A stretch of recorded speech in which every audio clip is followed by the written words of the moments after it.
দেশজুড়ে ব্যাপক আকারে হামের সংক্রমণ দেখা দিয়েছে। এই বিষয়ে বিস্তারিত জানাতে আগারগাঁও সরকারি প্রাথমিক বিদ্যালয় থেকে যুক্ত হচ্ছেন সহকর্মী মানজুমা আফরোজ নীলিমা। নীলিমা, আপনি তো সকাল থেকে রাজধানীর স্কুলগুলোতে ঘুরছেন। হামের কারণে স্কুলগুলোতে কোনো রকম সতর্ক ব্যবস্থা নেওয়া হয়েছে কিনা, এ বিষয়ে স্কুল কর্তৃপক্ষ কি বলছেন আর অভিভাবকরাই বা কি বলছেন জানাবেন।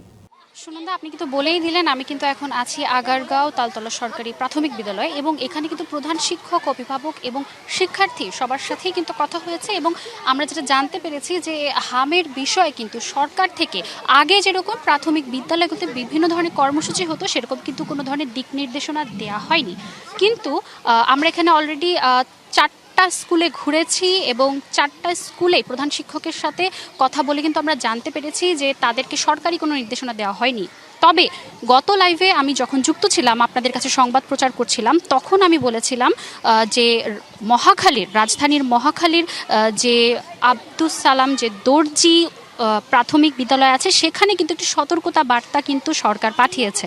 অর্থাৎ স্বাস্থ্য বিভাগ এবং হাসপাতাল সূত্রে যেটা জানা গেছে যে রাজধানীর মহাখালীর সংক্রামক ব্যাধি হাসপাতালে এখন পর্যন্ত যেহেতু 21 জন শিশুর মৃত্যু হয়েছে, যেখানে আসলে ঢাকার বাইরের অনেক শিশু রয়েছে এবং ঢাকার অন্যান্য হাসপাতালগুলোতেও কিন্তু শিশু মৃত্যুর হার আমরা দেখতে পাচ্ছি, সে সুবাদে আসলে মহাখালীর ওই স্কুলটাতে নির্দেশনা জারি হলে অন্যান্য স্কুলগুলোতে কিন্তু এখন পর্যন্ত প্রাথমিকভাবে কোনো ধরনের নির্দেশনা তারা পাননি।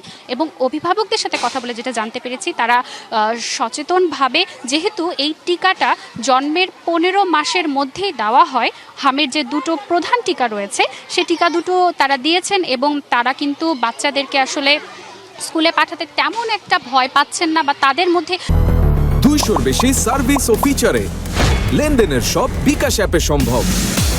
তেমন কোনো আমরা দ্বিধাদ্বন্দ্ব কিন্তু দেখতে পারিনি। আমরা এখানে কিছু শিশুর সাথেও কথা বলেছি, তারাও জানিয়েছে যে তারা এবং তাদের বাসায় যে ছোট ভাই বোন আছে তারাও কিন্তু জন্মের পরেই তারা পরিবারের সাথে টিকা দিয়েছে। কিন্তু এখন যে আসলে হামের যে প্রাদুর্ভাব সেটা কিন্তু আমরা শুধুমাত্র জেলা পর্যায়ে বা একেবারেই বাংলাদেশের যে গ্রামাঞ্চলে সেখানে কিন্তু আমরা প্রাদুর্ভাব একটু বেশি দেখতে পেরেছি।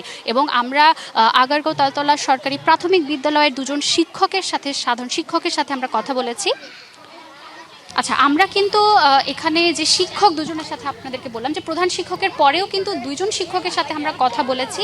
কথা বলার পর আমরা জানতে পেরেছি যে বাচ্চাদেরকে কিন্তু বিভিন্ন ধরনের সতর্কতা তারা দিচ্ছেন, অর্থাৎ পরিচ্ছন্নতা থেকে শুরু করে বিভিন্ন ধরনের কার্যক্রম তারা নিজেরও, এটা হচ্ছে তাদের স্ব উদ্যোগেই তারা করছেন যে কীভাবে একটু হাত পা পরিষ্কার রাখতে হবে, একটু ভালো করে খেতে হবে, পুষ্টিকর খাবার খেতে হবে, একটু বেশি করে পানি পান করতে হবে এবং যদি জ্বর কিংবা গায়ে কোনো ধরনের অ্যালার্জির কোনো প্রমাণ তারা দেখে বা প্রাদুর্ভাব তারা দেখে, তারা যেন বাসায় কিংবা তৎক্ষণাৎ যেন তারা শ্রেণী শিক্ষকের সাথে কথা বলেন, এটাও কিন্তু আমরা জেনেছি।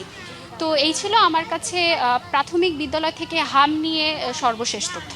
নীলিমা, ধন্যবাদ আপনাকে।